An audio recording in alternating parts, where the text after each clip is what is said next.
Hi, I'm Maureen Taylor, the photo detective.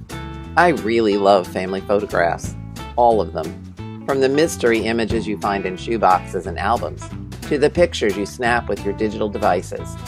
No mystery is too small. A simple question about an image can lead to new stories of your ancestors.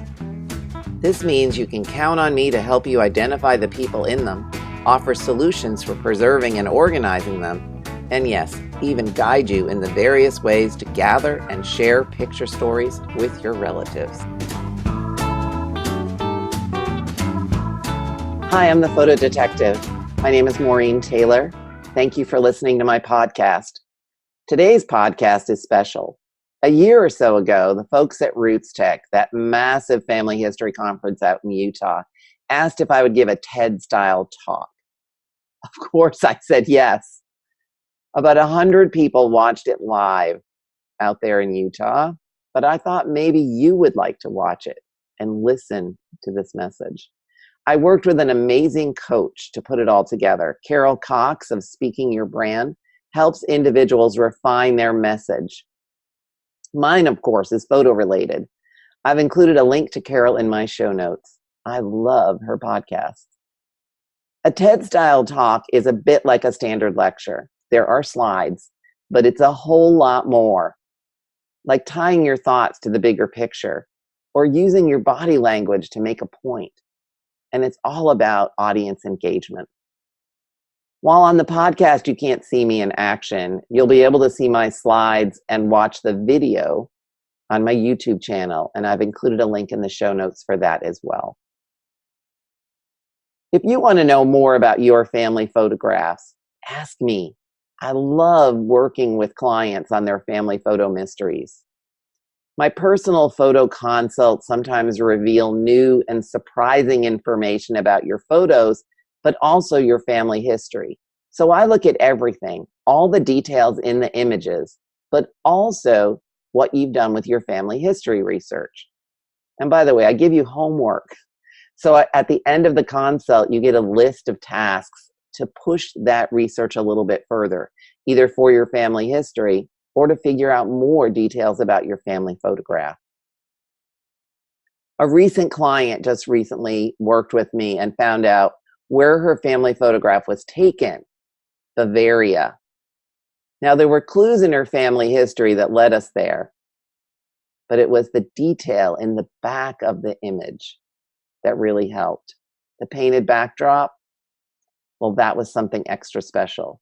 It showed a scene in Bavaria. And here's the thing, you also, at the end of the consult, get a recording. Now, you choose whether or not you want a video conference with me or an audio conference via telephone. And that is something I give you at the end so that you can listen to it again. So I hope you'll choose to work with me. I really do enjoy working on family photographs, and I've been doing it for a pretty long time.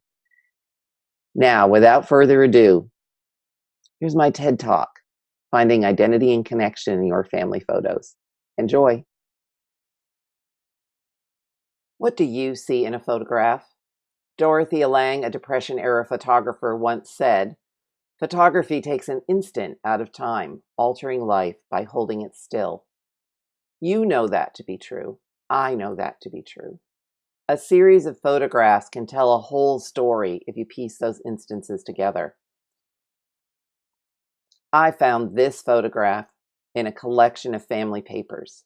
I recognize the name on it, but not the facts of her life. In fact, she's a family legend.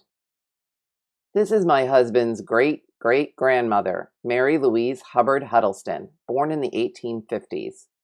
He never knew her. Her clothing, picture format, and photographer identified when and where it was taken. The way she wears her hair and her long drop earrings and the style of her dress identify it as being the 1870s. She's a young woman, a teenager, composed, confident, in control of her life. Everyone in the family still talks about her all the time, as if she's still alive. Even this past holiday, she was at the table. I can't remember a family gathering where her name hasn't come up. Succeeding generations bear either her first or last name. She's ever present. It's the deification of an ancestor that starts with a picture. I want you to think of a photo in your collection. What do you know about it? More importantly, what don't you know? Like you, I too wanted to discover more. I know that every photo tells a deeper, tantalizing tale. As the photo detective, I knew when this photo was taken and where, but that was it. I knew there were clues and sources I could go to fill in the story. I didn't realize at the time how much of a story there was and how much it would affect me. Mary Louise Huddleston was, for what it seems, an ordinary woman, a daughter, a sister, a mother, like all of us. But as Joseph Campbell, mythologist and author of The Power of Myth, said, I always feel uncomfortable when people speak about ordinary mortals, because I've never met an ordinary man, woman, or child. I feel exactly the same way about photographs. Each one is unique. In fact, I learned about a part of Mary Louise's secret life that no one knew. She wasn't ordinary after all. Her secret was in a box, sealed away for more than 140 years. I was surprised because my mother-in-law had already gone through the boxes, but she left one single packet untouched. I couldn't help but wonder, why? And what was in the packet?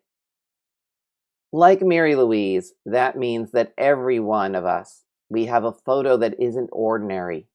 They're extraordinary to us if only we knew the story of their lives and could see that image as a connection between the past, the present, and the future. How are you going to discover more about that photo in your collection? How are you going to tell the story behind the picture?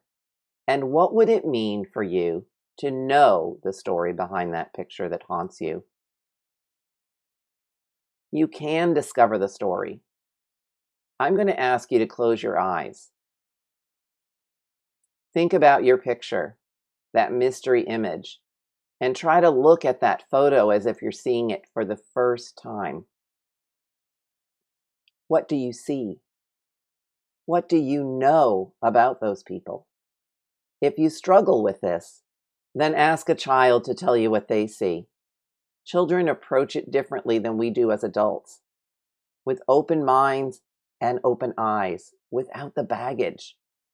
No matter what you see in that photo, it is only part of the story. You can study the clues, then realize that most of the story is outside the photo. Nathaniel Hawthorne, American author, said, "Time flies over us, but leaves its shadow behind. Our photographs are the shadows of past lives, and they're powerful remembrances of times past." We have several images of Mary Louise. She wasn't camera shy. In this photograph, she sits in her Rochester, New York living room, and we can see the context of her daily life. The knickknacks on the table, the bold wallpaper on the walls, the gilded lamp on it looks like a metal table, side table, and she's reading. By now, she's older, married, and with children. It's a snapshot. What can we tell about this photo? It's safe to say that someone in the house had a camera, and based on her clothing and setting, it's clear that she had financial means. I did research in sources such as census records, databases, and newspapers, and they told me some facts, but they didn't tell me about her secret story. It was in that box that hadn't been opened for close to a century and a half that I grew closer to the teenage Mary Lou. I learned about her broken heart and a whole lot more. She had never talked about it. She had closed that chapter of her life by wrapping letters from her beloved in plain brown paper and tying it with twine. On the outside, she'd written, "Important, do not toss, MLH."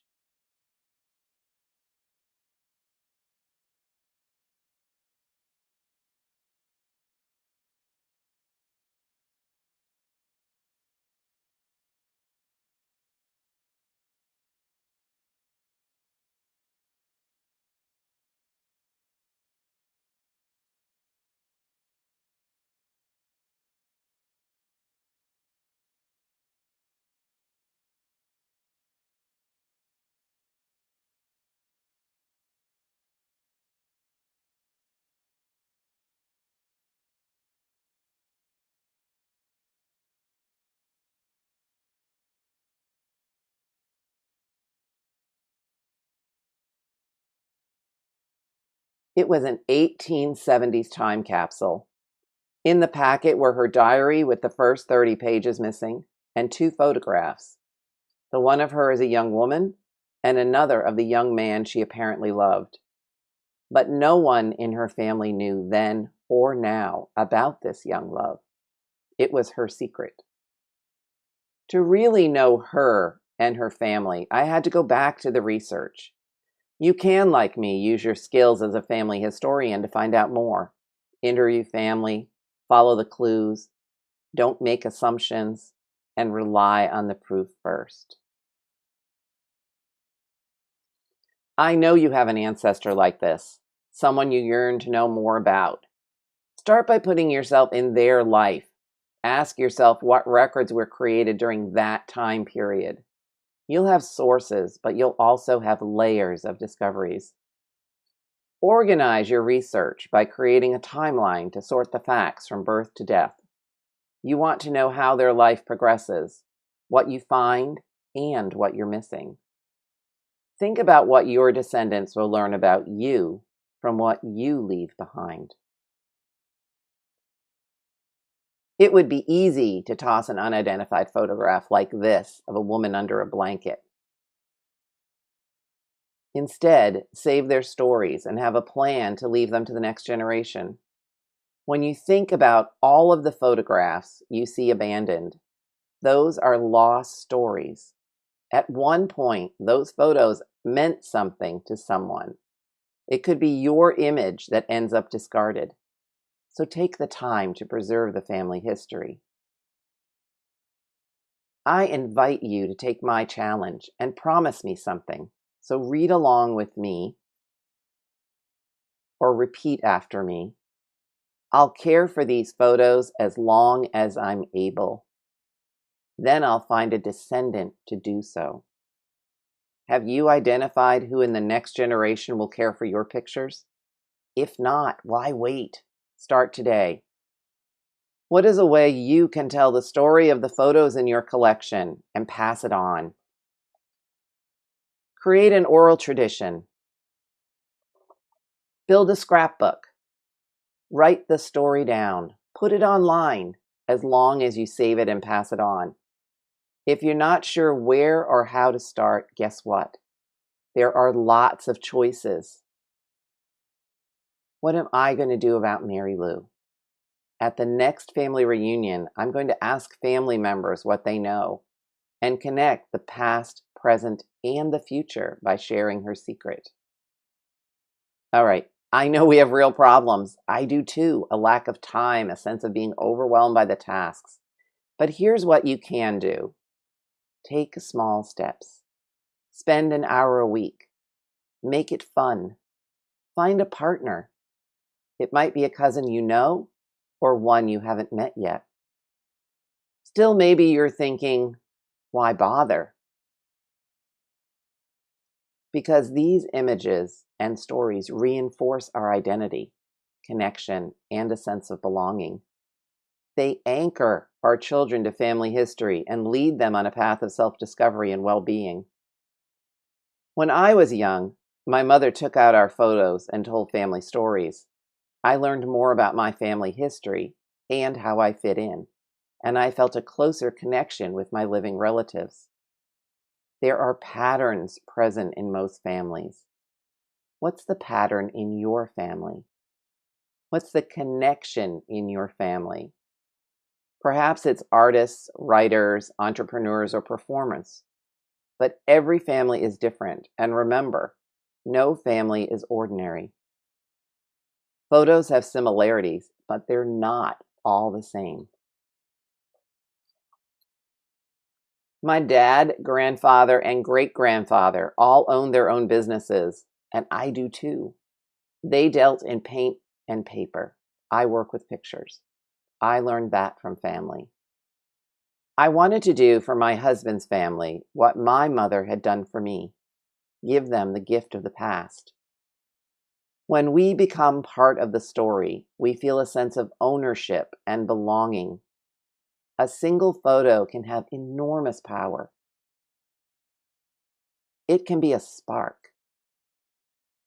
It can start you on a path of preservation, teach you something you didn't know, or reveal your link to the past.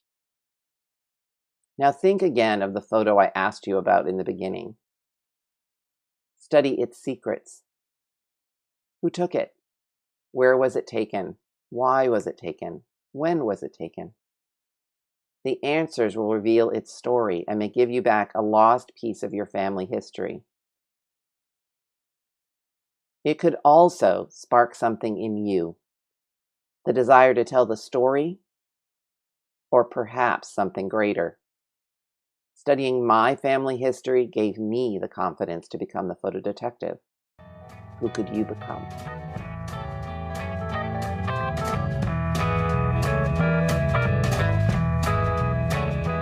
Thank you for watching and listening. You can submit your questions for future episodes using the Ask Maureen button on MaureenTaylor.com or through any of my social media contacts. You can find me on Twitter and Instagram as The Photo Detective and on Facebook at Maureen Photo Detective. I hope you'll come back for the next show. Don't forget to send me your questions.